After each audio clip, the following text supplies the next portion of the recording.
নুসাইবার বাবা আজকে রুটি বানাবে। রুটি গোল করে নাও সুন্দর করে। ইয়া আল্লাহ, রুটি গোল করো, গোল গোল।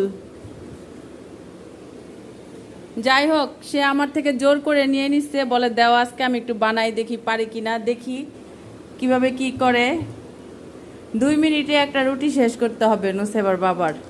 এখন 25 সেকেন্ড চলে। ইয়া আল্লাহ, গুড়ি দিচ্ছে তো দিচ্ছে। যাই হোক, রুটি উত্তর পশ্চিম সুন্দর হচ্ছে। 1 মিনিট হয়ে যাচ্ছে, আর মাত্র কয়েক সেকেন্ড বাকি। মানচিত্র রুটি খুব সুন্দর হচ্ছে। যাই হোক,